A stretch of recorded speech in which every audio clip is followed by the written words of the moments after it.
জীবনে যদি সাকসেস হতে চান, প্রত্যেকটা জায়গায় কিছু সূত্র থাকে, কিছু নিয়ম থাকে, কিছু কানুন থাকে। ওই কানুন না মানলে কখনো বার্গার তৈরি হয় না, ওই নিয়ম না মানলে কখনো কেক তৈরি হয় না, ওই নিয়ম না মানলে কখনো খাবার তৈরি হয় না, ওই নিয়ম না মানলে আপনি কখনো চাউল তৈরি করতে পারবেন না, ভাত তৈরি করতে পারবেন না, রান্না করতে পারবেন না। প্রত্যেকটা কিছুর একটা নিয়ম আছে। ঠিক তেমনি ভাবে এই দুনিয়ার জীবনকে সাকসেস করার জন্য কিছু ফর্মুলা আছে, কিছু নিয়ম আছে। তার মধ্যে একটা নিয়ম হচ্ছে গালির পরিবর্তে গালি নয়, হামলার পরিবর্তে হামলা নয়, কষ্টের পরিবর্তে কষ্ট নয়, দুঃখের পরিবর্তে দুঃখ নয়। কেউ যদি আপনাকে গালি দিয়ে শান্তি পায়, আপনি তাকে মুচকি হেসে একটা সালাম দিয়ে দিন। কেউ আপনাকে গালি দিল, আপনি মুচকি হেসে সালাম দিয়ে দেন। কেউ আপনাকে আঘাত করলো, তার জন্য আপনি একটা ফুলের মালা গিফট করেন।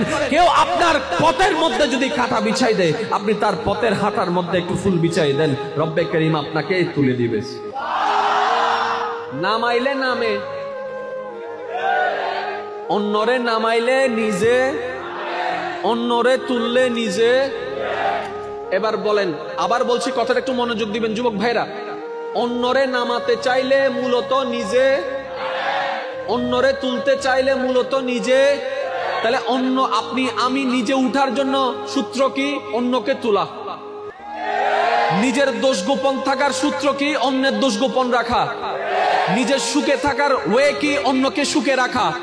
নিজে মুখকে হাসার শান্তি অনুভব করার মাধ্যম কি? অন্যের মুখে হাসি ফুটানো। রব্বে করিম বলে ইন্নাল্লাহা আলা কুল্লি শাইইন কাদির, ওয়া আলা বলে ওয়া তুইজ্জু মান তাশা ওয়া তুযিল্লু মান তাশা। রহমান বলে, রহিম বলে, সুখদাতা আমি, রহমতদাতা আমি, শান্তিদাতা আমি, নিয়ামতদাতা আমি, জীবনদাতা আমি। তো আমি কাকে দিই জানো?